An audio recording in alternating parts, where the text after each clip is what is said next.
For thousands of years, one grain sustained entire civilizations. It fed farmers, laborers, and rulers alike. It supported permanent settlement, taxation, and long-term food storage. This grain was not rare.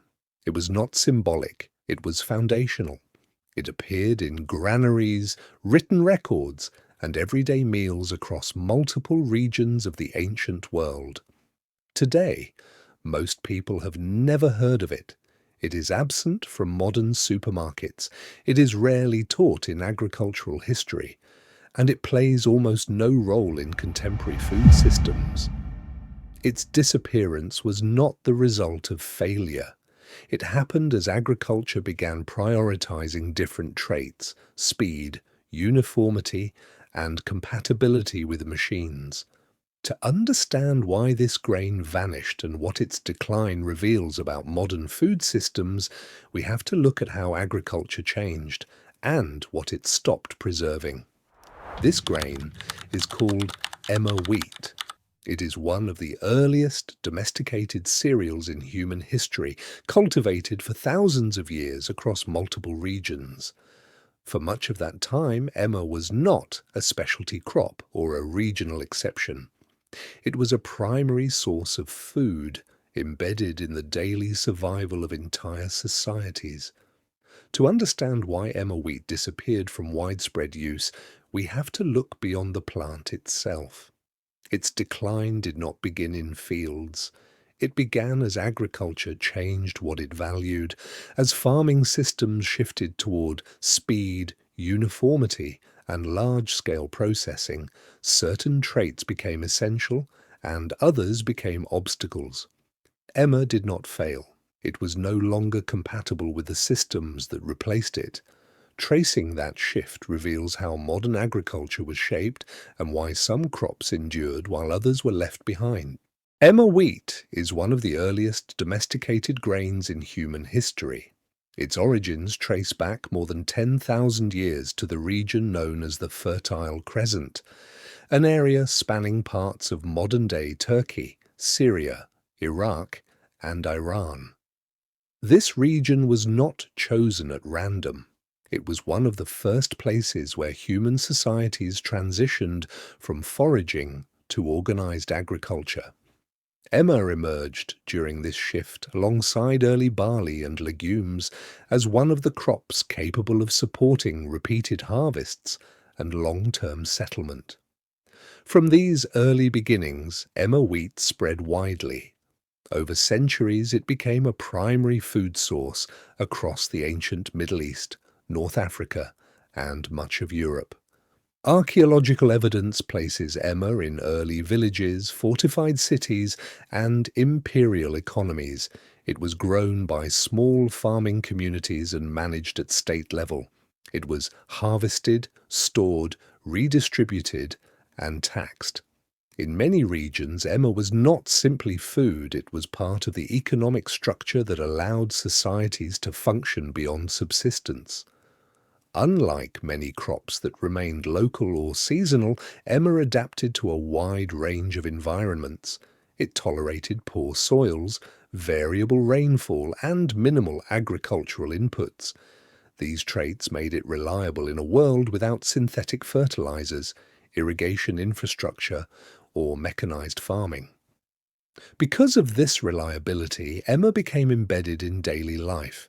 It was ground into flour, baked into bread, fermented into beer, and consumed routinely across social classes. Written records, seed remains, and storage facilities all point to its central role. Emmer was not rare, it was not ceremonial, it was not optional. For thousands of years it functioned as a foundational crop, one that quietly supported population growth, labor specialization, and the stability of early civilizations. Understanding Emmer's role at this scale is essential. It explains why its eventual decline was not a simple agricultural upgrade, but a structural shift with long-term consequences. Compared to modern wheat, Emmer behaves differently. Its grains are tightly enclosed in a thick, protective husk. This husk must be removed after harvest, which makes processing more labor-intensive. From a modern perspective, this trait appears inefficient. Historically, it served a different purpose. The husk protects the grain from pests, moisture, and mechanical damage in the field and in storage.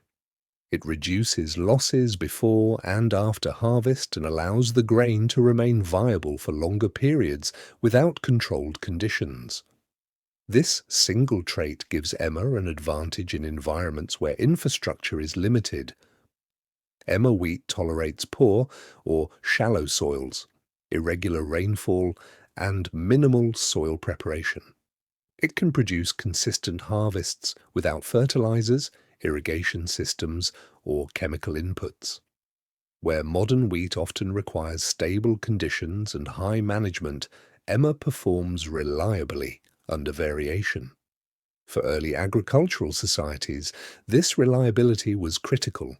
Yield mattered, but consistency mattered more.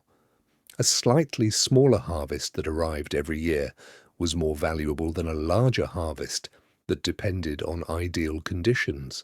Emmer fit into farming systems designed around risk management, not maximization. It complemented other crops, supported mixed farming, and reduced the likelihood of total crop failure. In these systems, resilience was not a secondary benefit. It was the primary objective. In ancient Egypt, Emmer wheat occupied a central position in daily life and state administration. It was the primary grain used to produce bread and beer, two staples consumed across social classes. These foods were not occasional or ceremonial. They formed the nutritional base of the population. Emmer's importance extended beyond consumption. It was systematically stored in granaries designed to preserve surplus across seasons. These storage facilities were managed at both local and state levels, allowing food to be redistributed during periods of scarcity. This capability reduced famine risk and supported population stability over long time spans. Written records from ancient Egypt indicate that Emmer wheat was carefully measured, recorded, and taxed. Grain quotas were collected as part of labor systems, religious offerings, and state finance. In this context, Emmer functioned as a unit of value as much as a source of nutrition. Archaeological discoveries reinforce this role. Emmer remains have been found in tombs, temple complexes, and administrative centers.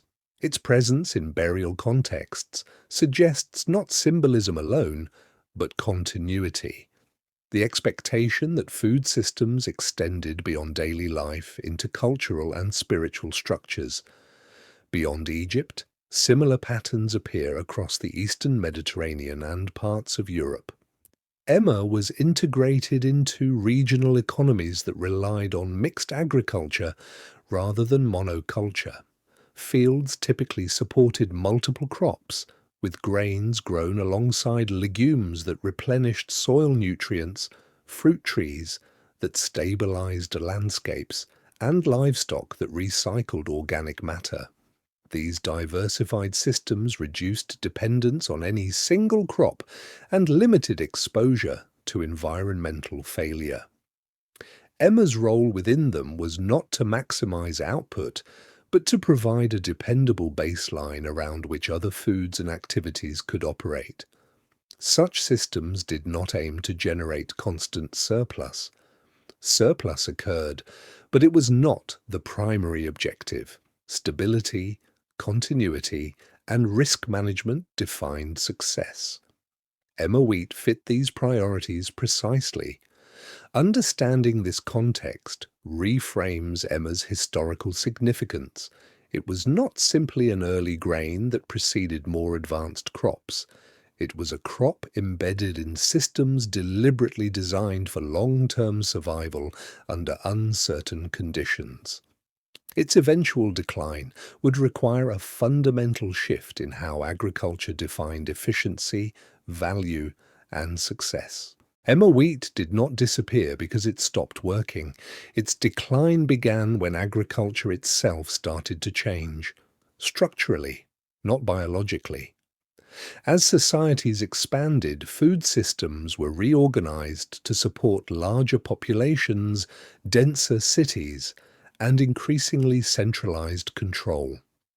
Farming shifted away from localized risk management toward standardization, predictability, and scale. This shift altered what traits were valued in crops. Grains that were easier to process became more attractive. Crops that separated cleanly during threshing reduced labor requirements and increased throughput. Over time, wheat varieties that produced naked grains, those without tightly adhering husks, were favored. This change had nothing to do with taste or nutrition, it was about compatibility. As tools improved and early mechanization emerged, crops that fit these systems gained an advantage. Milling, transport, and storage increasingly relied on uniform grain size and simplified processing steps. Emmer's protective husk, once an asset, became an obstacle. The transition accelerated with the rise of large estates and later industrial agriculture. Fields expanded, crop diversity narrowed, systems optimized for speed and volume replaced those optimized for resilience. In this environment, Emmer could not compete, not because it underperformed in the field, but because it slowed the system around it. Other wheat varieties were easier to harvest, easier to mill, and easier to integrate into standardized supply chains. Over time, they replaced Emmer almost entirely in commercial production. This was not a single decision or moment. It was a gradual selection driven by infrastructure, labor economics, and scale. By the time industrial agriculture fully emerged, Emmer no longer fit the model. It survived only in isolated regions, subsistence systems, and seed collections. The transition marked a fundamental shift in agriculture's priorities, from durability under variation to efficiency under control. When Emmer wheat declined, the agricultural systems that had relied on it lost more than just a single crop.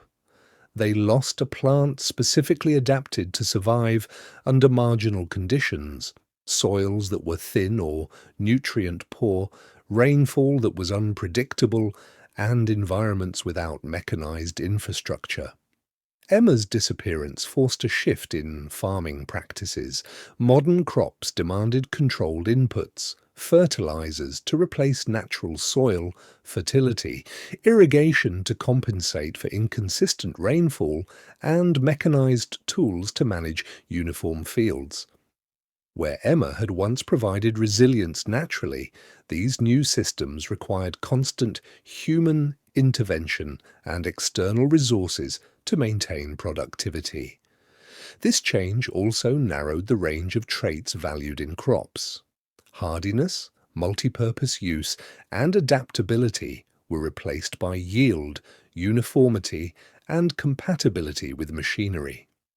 Crops were selected for how well they fit an industrialized system, not for how well they could withstand environmental variation. The loss extended beyond ecology into human systems. Where communities had once relied on diverse, interdependent crops to manage risk, food production became more fragile. Monocultures amplified vulnerability. A single pest, drought, or disease event could now affect entire regions rather than a limited subsystem.